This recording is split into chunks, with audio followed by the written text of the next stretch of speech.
Hello friends, कैसे हैं आप लोग। आज मैं इस वीडियो में आप लोगों को एक ऐसी स्टोरी सुनाऊंगा जो यह सिद्ध करता है कि संघर्ष ही जीवन है। फ्रेंड्स, मैं दिलीप दुबे। जो मुस्कुरा रहा है उसे दर्द ने पाला होगा, जो चल रहा है उसके पाँव में भी छाला होगा।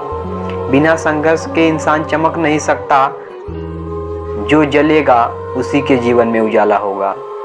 संघर्ष से हम क्यों डरते हैं, संघर्ष से हम क्यों बचते हैं? संघर्ष ही तो जीवन की आत्मा है। जितना कठिन संघर्ष होता उतनी ही शानदार जीत होगी। एक बार एक किसान भगवान से बहुत ही नाराज हो गया। किसान बहुत मेहनती था, बहुत मेहनत से वह खेतों में अनाज उगाता था, देखभाल करता, पर अक्सर उसकी फसल खराब हो जाती थी। कभी सूखा पड़ जाता था, कभी बाढ़ आ जाता था, कभी आंधी तूफान। इन्हीं कारणों से उसका फसल खराब हो जाता था। एक दिन वह किसान गुस्से में आकर के भगवान से बोला, ईश्वर, आपको लोग सर्वज्ञाता मानते हैं, आप सब जानते हैं, ऐसा लोग कहते हैं, आपको कुछ नहीं पता है, आप छोटी से छोटी बात भी नहीं जानते हैं, आपको तो ये भी नहीं पता है कि खेती बाड़ी कैसे की जाती है। अगर आप जानते हो तो साहन आते हैं, वो ना आते होंगे, वो कभी नहीं आते। आप नहीं जानते कि कितना नुकसान होता है हम किसानों को। यदि आप मेरे हाथ में यह शक्ति दे दे कि जैसा मैं चाहूँ ऐसा मौसम कर दूँ, तो आप देखना मैं अनाज के भंडार लगा दूँ। भगवान इस किसान के तीखे वाक्य सुनकर मुस्कुरा रहे थे और वह किसान के सामने प्रकट होकर बोले, मैं आज से तुम्हें यह शक्ति देता हूँ कि तुम जैसे चाहो वैसे मौसम को कर दो। किसान ने गेहूं की फसल अपने खेतों में बोई। जब उसे लगा कि खेतों को धूप चाहिए तो उसने धूप दे दिया।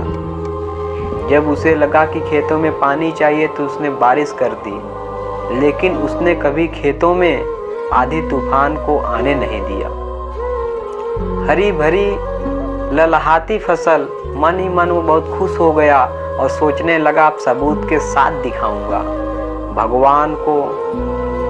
इसे कहते हैं शक्ति का सही उपयोग। मेरी सफलता देखकर उन्हें अपने नियम जरूर बदलने पड़ेंगे। कुछ दिन गुजरे, फसल काटने को तैयार हो गया। किसान बहुत उत्सुक था, साथ फसल को काटने लगा, पर जैसे ही उसकी नज़र गेहूं की बालियों पर गया तो उसने अपना सिर पीट लिया और वह रोते चिल्लाने लगा। गेहूं की एक भी बाली में अंदर गेहूं का दाना नहीं था, सारी बालियां अंदर से खाली थी। किसान बहुत दुखी हो गया। उसने भगवान को रोते हुए फिर पुकारा, ए प्रभु, तुमने ये मेरे साथ क्या किया?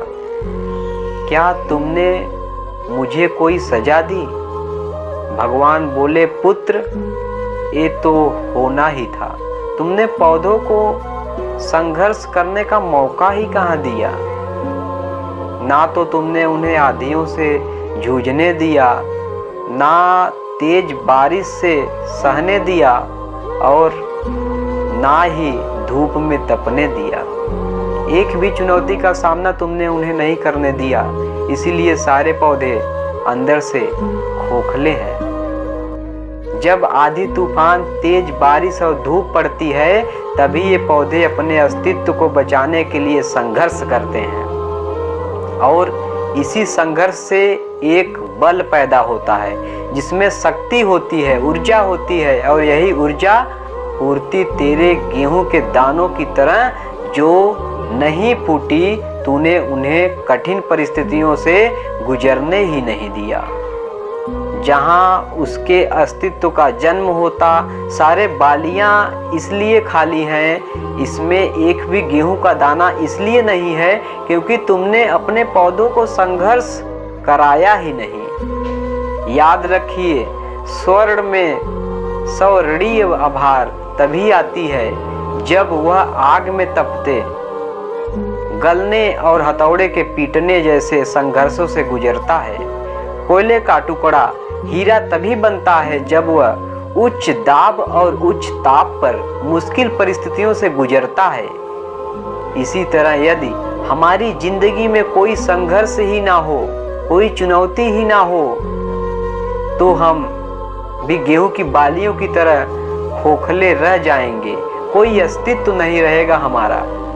विपरीत परिस्थितियां, चुनौतियां, समस्याएं हमें और अधिक निखारती हैं। यदि जीवन में कठिन परिस्थितियां और चुनौतियां आए तो घबराना मत, बल्कि सामना करना, विश्वास करना कि आप और अधिक निखर जाएंगे और अधिक मजबूत बन पाएंगे और अधिक मजबूत हो जाएंगे।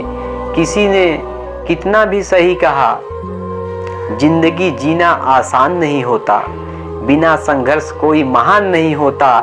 जब तक ना पड़े हथौड़े की चोट, तब तक पत्थर भी भगवान नहीं होता। फ्रेंड्स, आपको यह कहानी कैसी लगी हो कमेंट कर जरूर बताना।